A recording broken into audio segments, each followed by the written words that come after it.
Assalamualaikum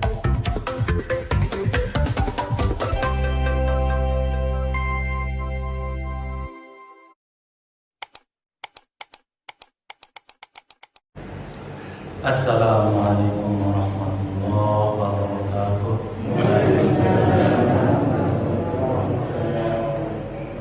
Innal hamdalillah nahmaduhu wa nasta'inuhu wa nastaghfiruh wa na'udzu billahi min shururi anfusina wa min sayyiati a'malina.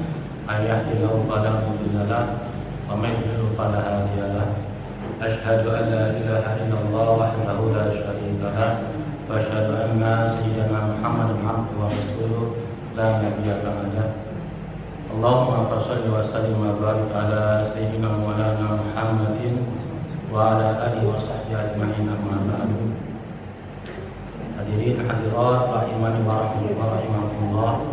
Alhamdulillah kita bisa melanjutkan kembali pengajian bersama-sama kita ngaji kitab Al-Mau'idah Al-Mashhuriyah. Jawaban pertama bahwa ilmu lebih utama daripada harta. Jawaban pertamanya, ilmu adalah warisan para nabi, sementara harta adalah warisan kaum. Padahal bagi hadal jawab, maka pergilah orang pertama tadi dengan jawaban tersebut. Faja'al akharu fasa'ala kama asal awal. Maka datanglah orang yang kedua dan bertanya pertanyaan yang sama dengan orang yang pertama. Fa'ajaba Ali radhiyallahu ta'ala anhu. Maka Sayyidina Ali menjawab, al-ilmu afdal minal mal. Ilmu lebih utama daripada harta. Menjaga daripada berbuat yang salah, beribadah yang salah. Berapa banyak orang mempunyai harta yang banyak, dibangunlah istana, kemudian dibangunlah tembok-tembok tinggi untuk menjaga hartanya. Dibayarlah para satpam, para penjaga, dipasang sirene, dipasang alarm supaya nggak ada yang maling. Beri berapa banyak biaya coba untuk menjaga harta. Tapi untuk menjaga ilmu cukup dengan ngaji, bareng-bareng ngaji. Itu jawaban yang kedua.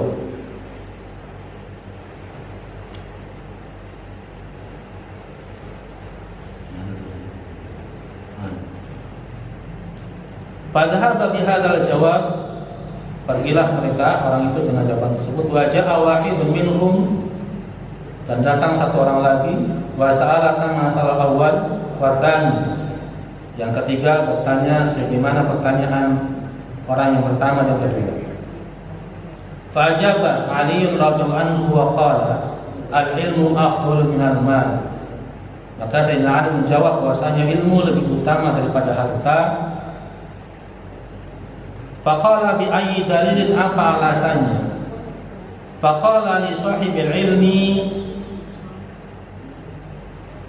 aduun katsir wa li sahibil ilmi sadiqun katsir. Orang yang punya harta, kata Sayyidina Ali, alasan yang ketiga, orang yang punya harta aduun katsir, akan memiliki musuh yang banyak. Wa li sahibil ilmi sadiqun katsir. Dan bagi orang yang punya ilmu, dia akan memiliki teman yang banyak. Musuh dalam arti apa? Orang yang iri terhadap kekayaannya. Kalau orang kaya tersebut bodoh, ada orang pintar dibohongin terus.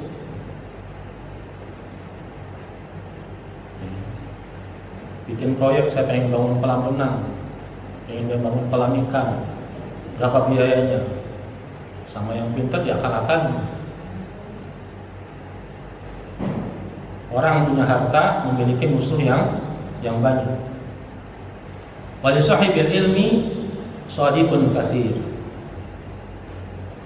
Dan orang yang punya ilmu mempunyai teman yang banyak, minta diajarin, minta dituntut. Fadhahaba bihadzal jawab, Wa jaa'a akhar, dan datanglah orang yang keempat. Faqala, dan Sayyidina Ali menjawab, al-ilmu afdalu amil mal. Al-ilmu afdalu minal mal. Ilmu lebih utama, lebih bagus, lebih utama daripada harta. Faqala bi ayyi dalilin, apa alasannya, apa buktinya? Qala idza sarafta minal mali fa innahu yanqusu. Wa idza sarafta minal ilmi yazidu. Sayyidina Ali menjawab dengan alasan yang keempat adalah, jika engkau menggunakan harta, maka harta itu akan berkurang. Dan jika engkau menggunakan ilmu tersebut, maka ilmu itu akan bertambah, bukan berkurang.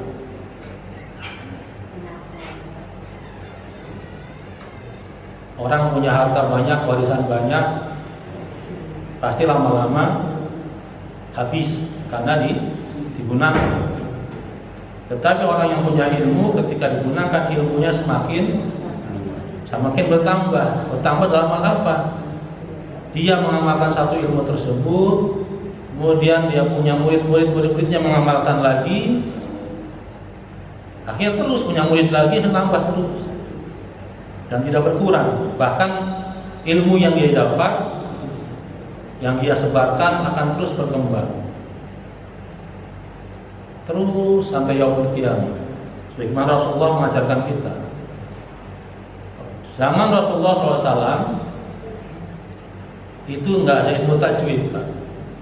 Tidak ada ilmu tajwid. Kapan ilmu tajwid muncul? Setelah Rasulullah wafat. Berkembang, ada ilmu fikih, ada ilmu tasawuf, ada ilmu tafsir, ada ilmu makin banyak.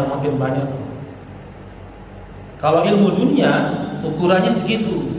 Contoh ilmu dunia, ilmu komputer.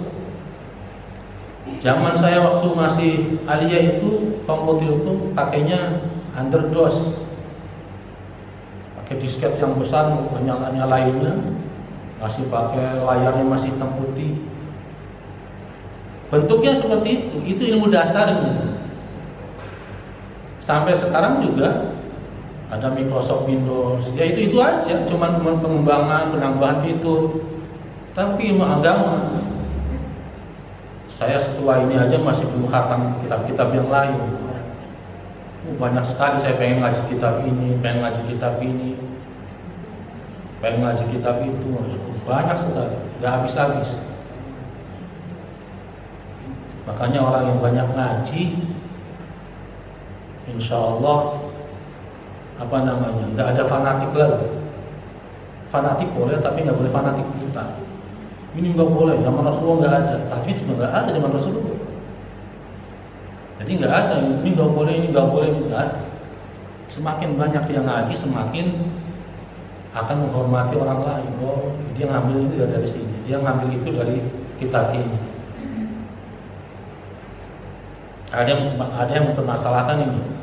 Ketika kita sholat tarawih, zaman Rasulullah nggak ada.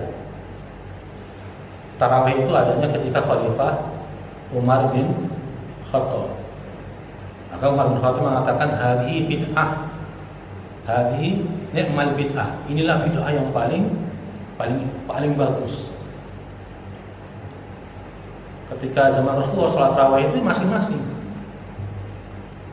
Ustaz Ma'ruf di sini sholat, Ustaz Dimyati di sana sholat sendiri aja. Di masjid itu nggak ada jamaah. Sampai 11 rakaat atau 10 bulan. Gitu aja.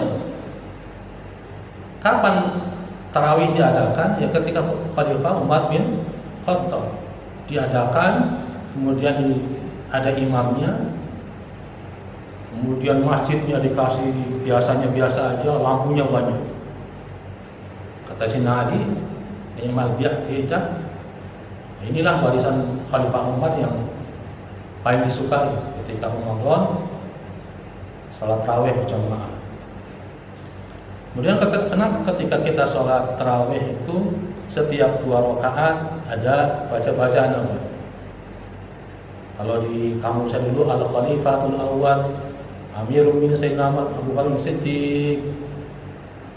Ternyata emang ada hadisnya. Ketika kalian sholat sunnah, dua rakaat, tidak boleh langsung, Pak. Maksudnya langsung apa? Salam 2 rakaat langsung berdiri lagi. Kecuali kata Rasulullah, selailah dengan perkataan-perkataan atau pindah posisi. Jadi sholat tarawih ini kan jumlahnya, kalau kita kan biasa ada 20, ada yang 8. Nah, dari 2 rakaat pertama ke rakaat kedua itu sunnahnya rakaat kedua salam geser, pindah. Atau kata Rasulullah, selai dengan obrolan, dengan ucapan-ucapan. Gak bisa langsung udah 2 rakaat berdiri, salam dan berdiri lagi. Kalau salat sunnah gak boleh. Maka selai maka ulama-ulama yang dulu mengacu pada hadis itu. Akhirnya kalau sholat tarawih kan banyak, gak mungkin pilihan pertama geser, selesai salam geser, kamu sini operan, kamu sini operan, kan kacau jadinya. Akhirnya lebih baik diganti tadi doa. Doa yang penting perkataan kata Rasulullah. Doa atau perkataan, atau hilalnya itu apa, mengucapkan nama Allahumma sholli ala sayyidina Muhammad, Allahumma sholli alaihi, Allahumma sholli ala sayyidina Muhammad, Allahumma sholli alaihi, gitu. Baru berdiri lagi imamnya. Ternyata di situ dasarnya. Wah, enggak ada zaman Rasulullah. Emang tarawih di zaman Rasulullah enggak ada. Masing-masing sholatnya. Nah, ini ilmunya. Ulama zaman dulu meramu, oh gini, kita tinggal pakai aja. Kalau namanya taklid, kita ngikuti aja. Kalau pengen tahu, ngaji, cari hadis. Oh, hadisnya ini, ketemu. Oh, hadisnya ini. Malah zaman dulu lebih parah lagi. Ketika sudah zaman Abbasiyah, bukan Abbasiyah, Umayyah, ahlu Mekah ketika sholat tarawih itu 4 rakaat salam. Yang di Mekah kan enak, jika Allah 4 rakaat salam apa? Langsung tawaf 7 kali. Habis tawaf 7 kali baru sholat lagi. Pahalanya kan banyak. Rasulullah kan udah bersabda, siapa yang sholat di Masjidil Haram ini berapa kali lipat coba pahalanya. Lah yang penduduk Madinah ngiri. Wah, enak banget penduduk Mekah itu. Pahalanya udah Ramadan ribuan kali ditambah tawaf. Lah kita kalah. Bagaimana untuk menyamainya? Akhirnya setelah 4 rakaat, supaya menyamai pahala penduduk Mekah, ditambah 4 rakaat lagi. Sampai akhirnya 36 rakaat sholat tarawih. Yang berkembang sekarang terkuat atau enggak? Lah kita tadi supaya menyamainya enggak sama, maka dibacain salawat tadi. Baca salawat, baru berdiri lagi. Itu zaman dulu benar-benar berlomba-lomba dalam pahala, dalam kebaikan.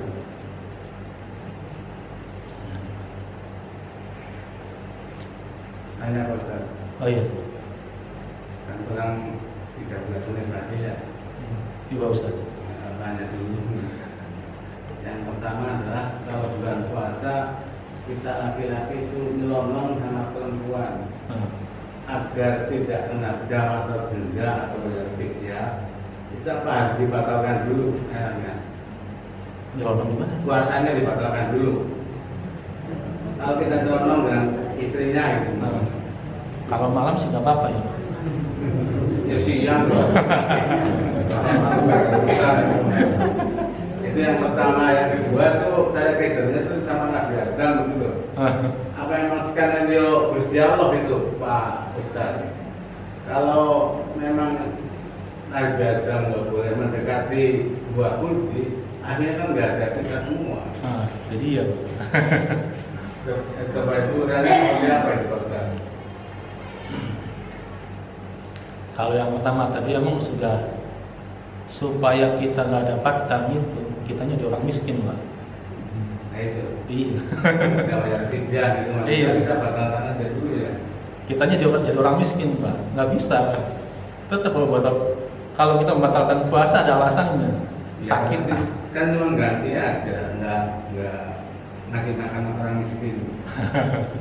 Ini kejadiannya ketika Rasulullah masih ada seorang pengantin baru bulan puasa berhubungan sama istrinya. Datang Rasulullah sambil nangis, ya Allah, Rasulullah saya celaka. Rasulullah, celaka apa kamu? Celaka Rasulullah, celaka apa? Jatuh dari mobil, jatuh dari motor, jadi onta? Enggak ya Rasulullah, saya telah berhubungan dengan istri saya. Kan halal, tapi kan bulan Ramadan, jangan berhubungan, makan aja haram, batal. Itu kan ininya, dia harus membayar ngasih makan 60 orang miskin.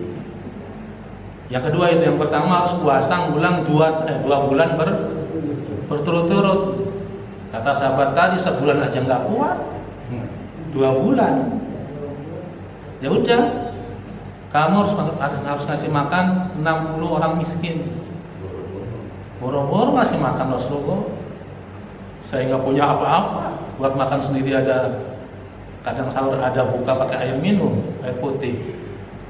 Ya udah, nih Rasulullah kasih kurma ini sejumlah untuk ngasih makan 60 orang miskin nih. Bagikan orang miskin. Ya Rasulullah, di kampung saya nggak ada orang miskin kecuali saya. Aja kata Rasulullah, udah miskin belok. Ya sudah buat kamu. Wah, dapat ganjaran udah membatalkan puasa dengan berhubungan, malah dapat kurma. Rezekinya double. Jadi untuk itu nggak ada. Batalin dulu nggak bisa. Jadi kalau dibatalin dulu, kondisi kita sehat, sampai kapan pun puasa kita nggak bakal terganti. Yang kedua, Nabi Adam kenapa nggak boleh? Kalau saya lihat sih cuman skenario saja, skenario dari Allah. Nabi Musa ketika sudah meninggal, awal kali yang rohnya bangun itu yang dicari siapa? Ini Gus Baha yang cerita. Awal kali yang dicari adalah Nabi Adam. Ya Abul Bashar, wahai bapaknya manusia, kalau engkau tidak makan bakuldi, gak bakal umat manusia kelaparan di dunia. Ada yang pakai gadein PPKB buat nyari makan, ada yang ini, ada yang kelelan di mana-mana, ada yang gelandangan. Gara-gara kamu kita sengsara. Saya juga jadi Nabi Musa, Nabi paling sengsara. Kecil saya diasuh sama musuh saya, dikejar-kejar sampai hijrah ke negeri Madian. Kata Nabi Adam, ya Musa, anta kalimullah, engkau itu Nabi yang bisa berkomunikasi langsung dengan Allah. Tanya sama Allah, jangan tanya saya. Akhirnya kata Nabi Adam, sebelum perbuatan itu terjadi, Allah sudah tuliskan dulu di zaman azali bahwa saya akan begini. Jadi jangan salahkan saya, salahkan Allah yang menulis itu. Nabi Musa diam. Semua yang terjadi di alam dunia ini, siapapun siapanya, bagaimanapun apanya, sudah Allah tulis. Itu namanya qada. Kalau sudah terjadi namanya takdir. Nggak bisa ngelak. Sampai ada kisah begini tentang takdir ya. Zaman Nabi Musa, ada sepasang suami istri ngadu ke Nabi Musa. Ya Musa, anta Nabiullah, doakan kami, saya pengen punya momongan.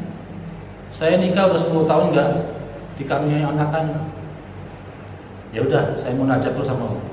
Ya Musa munajat, kata Allah, ya Musa katakan sama pasangan tadi, dia dicatat dalam atau ditakdirkan mandul, nggak bakal punya keturunan.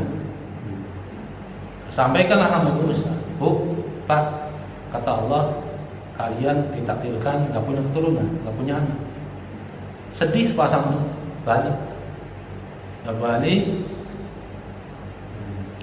nangis, munajat yang maklum Pak, sholat tahajud, munajat terus sama Allah. 2 tahun ketemu Nabi Musa, lagi gendong anak, si ibunya.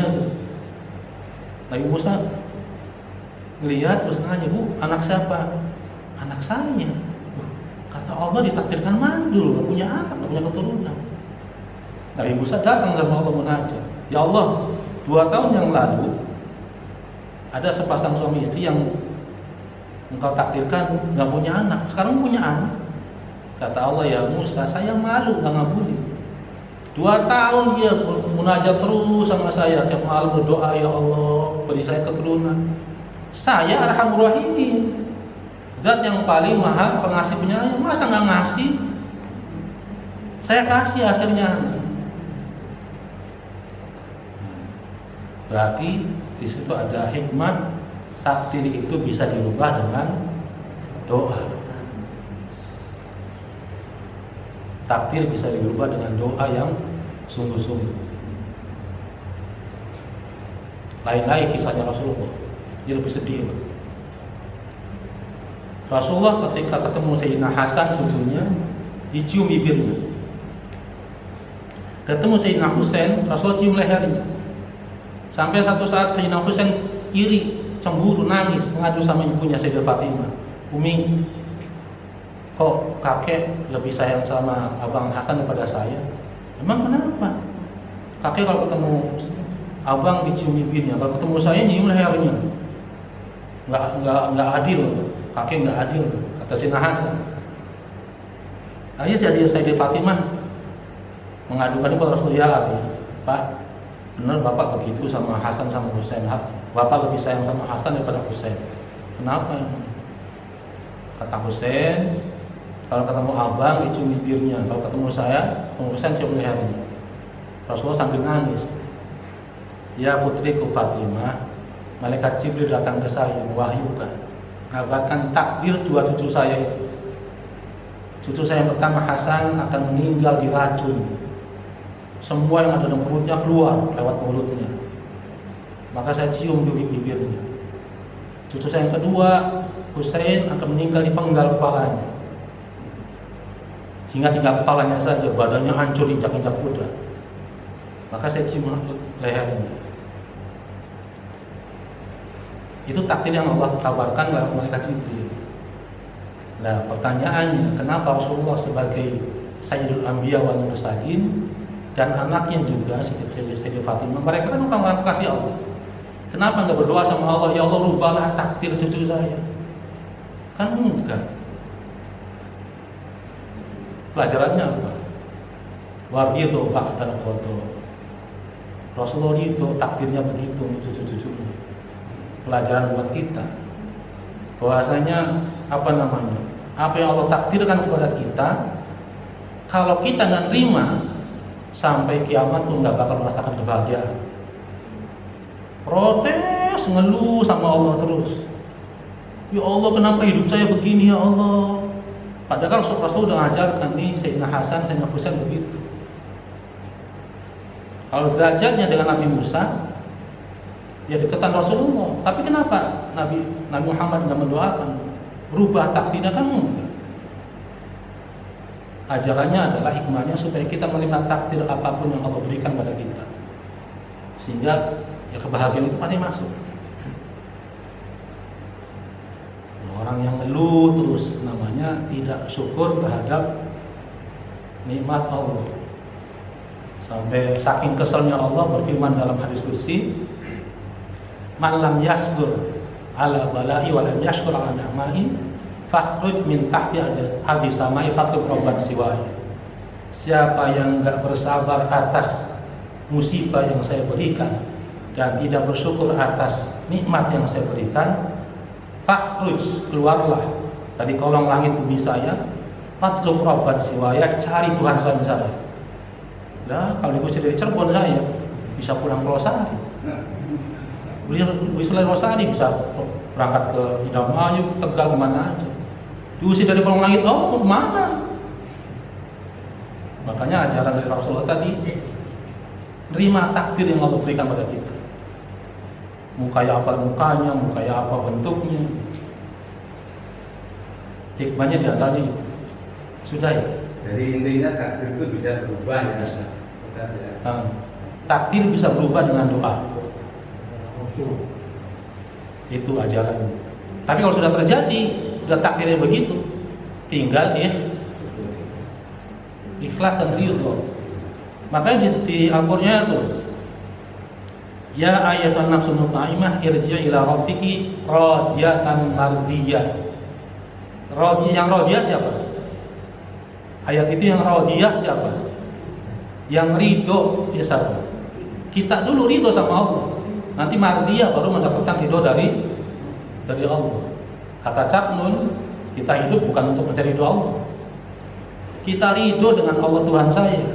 Raditu billahi rabba wa bil islami dina Nabi Muhammadin Nabi Rasulullah. Saya ridho Allah Tuhan saya dalam artian apa? Ridho dengan semua ketentuan Allah. Saya jadi muslim saya ridho, saya jadi begini saya ridho. Apapun kondisi kita ridho. Wallahu a'lam bishawab. Kita akhiri dengan doa kafaratul majlis. Subhanallahumma bihamdika asyhadu an la ilaha illa anta. Assalamualaikum warahmatullahi wabarakatuh.